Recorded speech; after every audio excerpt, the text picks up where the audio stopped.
आज 12 फरवरी 2026 और भारत में जैसे सब कुछ रुक सा गया है। क्यों? क्योंकि आज देश की अब तक की सबसे बड़ी हड़तालों में से एक हो रही है। आज हम यही समझने की कोशिश करेंगे कि आखिर ऐसी क्या नौबत आई कि करोड़ों लोग सड़कों पर उतर आए हैं। जरा सोच कर देखिए, एक ऐसा दिन जब फैक्ट्रियों का शोर अचानक शांत हो जाए, बैंकों के शटर खुले ही नहीं और देश के बड़े बड़े सेक्टर्स एक साथ काम करना बंद कर दें। आज देश भर में कुछ ऐसा ही नजारा है। और हाँ, ये कोई छोटी मोटी हड़ताल नहीं है। इसमें करीब करीब 30 करोड़ लोगों के शामिल होने का अंदाजा है। सोचिए, 30 करोड़ लोग, ये नंबर ही अपने आप में बहुत कुछ कह देता है। और इसका असर सिर्फ कुछ बड़े शहरों तक ही सीमित नहीं है। माना जा रहा है कि इस देशव्यापी हड़ताल से भारत के 600 से ज्यादा जिले प्रभावित होंगे। तो सवाल ये उठता है कि ये 30 करोड़ लोग हैं कौन? कहाँ से आए हैं ये सब? चलिए, अब जरा ये देखते हैं कि इस हड़ताल में कौन कौन शामिल हैं। देखिए, ये कोई एक ग्रुप नहीं है जो प्रोटेस्ट कर रहा है।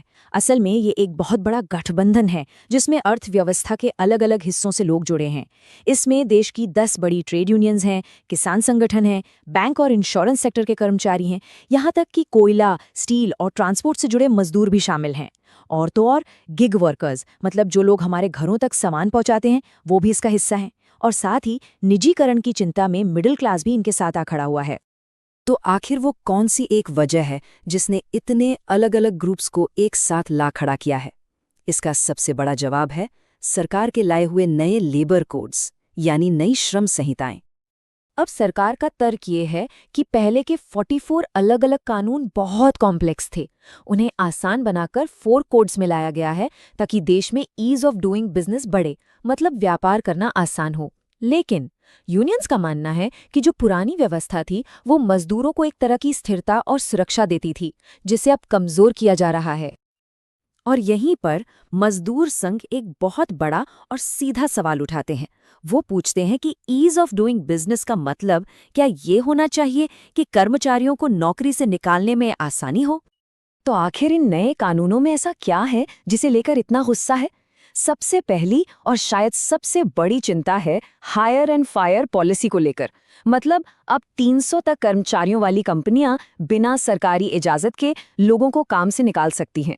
दूसरा, हड़ताल करने के लिए 14 से 60 दिन का नोटिस पीरियड जरूरी कर दिया गया है, जिससे तुरंत हड़ताल करना लगभग नामुमकिन हो जाता है। और तो और बोनस और ओवरटाइम कैसे कैलकुलेट होगा, इसे लेकर भी काफी कंफ्यूजन है। लेकिन जैसा हमने कहा, इस हड़ताल में सिर्फ मजदूर यूनियनें ही नहीं हैं, बैंक कर्मचारी और किसान भी बड़ी संख्या में शामिल हैं। आखिर क्यों? चलिए समझते हैं। अब देखिए, बैंक कर्मचारियों की लड़ाई अपनी सैलरी बढ़ाने के लिए नहीं है। उनकी लड़ाई है पब्लिक सेक्टर को बचाने की। वो निजीकरण यानी प्राइवेटाइजेशन के खिलाफ हैं। उनका कहना है कि सरकारी बैंकों पर बड़े बड़े कॉरपोरेट लोन्स का बोझ है, कर्मचारियों की भारी कमी है और उन्हें डर है कि अगर बैंक प्राइवेट हो गए तो गांव देहात में जो जीरो बैलेंस अकाउंट या किसानों को सस्ते लोन जैसी सुविधाएं मिलती हैं, वो सब बंद हो सकती हैं। और दूसरी तरफ है किसान, जिनकी अपनी कुछ पुरानी और बड़ी मांगे हैं।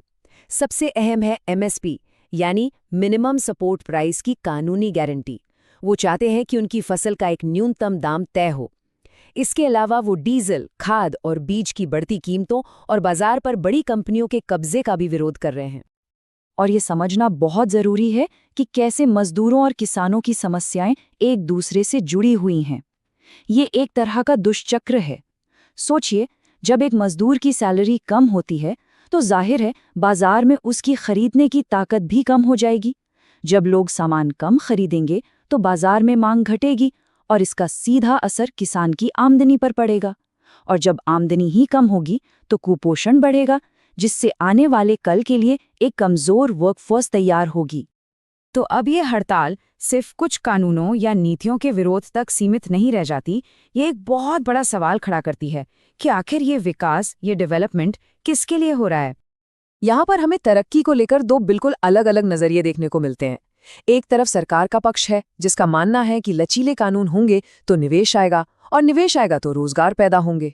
वहीं दूसरी तरफ मजदूरों और प्रदर्शनकारियों का कहना है कि बिना नौकरी की सुरक्षा वाला रोजगार तो एक तरह की आधुनिक गुलामी है। उनका मानना है कि सामाजिक सुरक्षा कोई खैरात नहीं बल्कि एक हक है, और सिर्फ जीडीपी का बढ़ना ही सच्चा विकास नहीं है अगर आम आदमी की असली मजदूरी नहीं बढ़ रही है।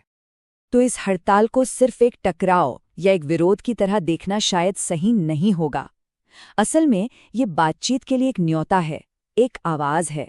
ये एक संदेश है कि जो नीतियां लाखों लोगों की जिंदगी पर असर डालती हैं, वो बंद कमरों में नहीं बननी चाहिए, बल्कि उन लोगों से पूछकर बननी चाहिए जिनके लिए वो बनाई जा रही हैं। और आखिर में ये पूरी बहस हमें एक बहुत ही गहरे और बुनियादी सवाल पर लाकर खड़ा कर देती है कि क्या अर्थव्यवस्था इंसानों की भलाई के लिए है या फिर इंसानों को ही अर्थव्यवस्था की वेदी पर कुर्बान हो जाना है। इस पर सोचना बहुत जरूरी है।